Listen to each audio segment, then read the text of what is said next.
Au Tibet, la police chinoise lancée dans un fichage ADN massif et systématique. Dans une lettre envoyée à 15 ministres des Affaires étrangères, des parlementaires demandent à leurs gouvernements respectifs d'enquêter sur la fourniture de technologies utilisées par la répression chinoise.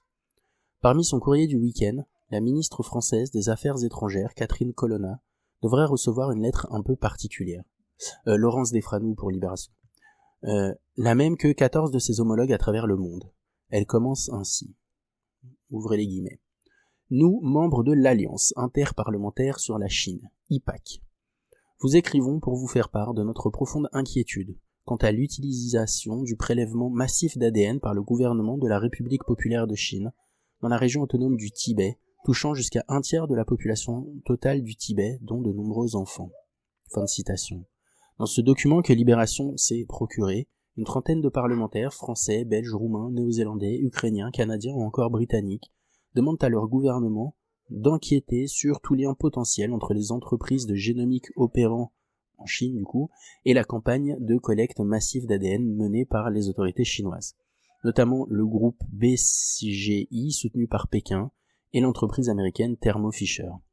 On savait depuis plusieurs années que la collecte d'ADN et de multiples données biométriques était organisée à un stade industriel par les autorités chinoises dans la région ouïghour du Xinjiang, sous couvert de visites médicales gratuites, obligatoires à partir de 12 ans, imposées parfois aussi aux bébés. On sait désormais qu'un programme similaire est en cours au Tibet depuis 2016. Selon Emile Dirks, chercheur au Citizen Lab de l'Université de Toronto, qui se base sur l'analyse d'une centaine de documents officiels chinois, entre juin 2016 et juillet 2022, la police pourrait avoir collecté entre 900 000 et 1 200 000 échantillons d'ADN, ce qui représente entre un quart et un tiers de la population totale du Tibet, 3,6 millions, et ce jusque dans les cours d'école. Un rapport officiel émis en avril 2022 par la municipalité de Lhasa, cité dans l'enquête de Human Rights Watch, China, New Evidence of Mass DNA Collection in Tibet, indique que des échantillons de sang sont systématiquement prélevés sur des enfants de maternelle du canton de Niemo. Dans certaines régions, il semble que l'on procède à des prélèvements sanguins, et dans d'autres à des écouvillonnages, précise Rixin Shwedong Genkong, représentante du Dalai Lama auprès de l'Union européenne. Dans la région de Chamdo, sous prétexte de détection des crimes, la police a reçu l'ordre, en mai 2019, de ne pas omettre un seul village ou monastère, et de ne pas manquer un seul ménage ou une seule personne. La conservation des échantillons d'ADN par un État policier, en dehors de tout contrôle citoyen, déontologique et éthique, permet de connaître, par exemple, les maladies héréditaires dont sont porteurs les enfants, et de cartographier les liens de famille entre les citoyens. Il permet aussi à la Chine de mener des recherches militaires sur la résistance des organismes à haute altitude du Tibet, ou de développer le phénotypage, soit la récréation de l'image du visage d'une personne grâce à son échantillon ADN pour l'intégrer dans les systèmes de surveillance de masse. Si l'on en croit les photos et les conditions de prélèvement dans les écoles et les villages comportent des risques très élevés d'erreurs humaines au moment de la manipulation et de l'étiquetage. Citation, cette campagne de collecte massive d'ADN menée par les autorités chinoises sur la population tibétaine, sans lien avec une quelconque enquête criminelle en cours, en particulier chez les enfants, sans le consentement de leurs parents, est très préoccupante. Ces bases de données d'ADN peuvent être vendues à quiconque à des fins multiples. Une telle pratique n'est pas seulement intrusive, mais viole la vie privée, la dignité, et le droit à l'intégrité corporelle de l'individu, censure Rixin Genkong, qui relève que les autorités chinoises procèdent également à la collecte obligatoire du scan de l'iris dans le nord-est du Tibet.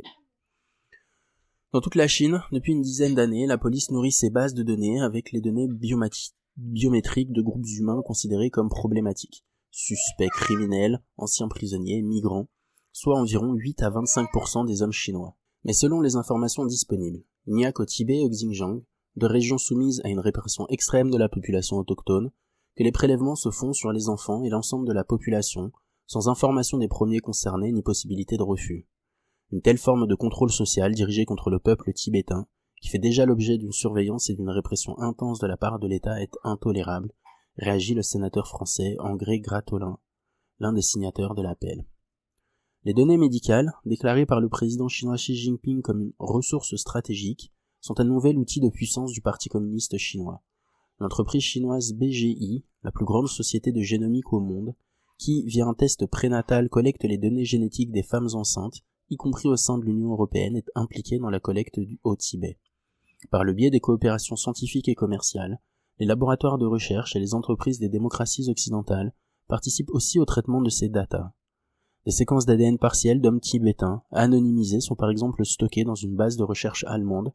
La revue scientifique Human Genetics avait publié un article basé sur les profils génétiques partiels de Tibétains et de Ouïghours, avant de le retirer l'an dernier. Un des exemples les plus documentés de la collaboration occidentale est celui de l'entreprise américaine Thermo Fisher Scientific. En 2016, elle a remporté un appel d'offres du gouvernement chinois pour la fourniture de séquenceurs de très haute technologie. En 2019, quand l'ampleur des politiques génocidaires au Xinjiang ne pouvait plus être niée, Thermo Fisher a annoncé arrêter sa collaboration avec la police locale. Mais selon le site d'investigation The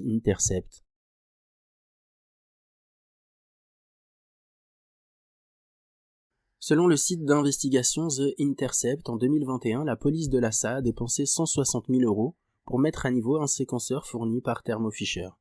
Et bien que la répression au Tibet soit très documentée, l'entreprise américaine a encore signé un contrat l'été dernier pour la fourniture de kits profilage ADN et des pièces de rechange pour 150 000 €.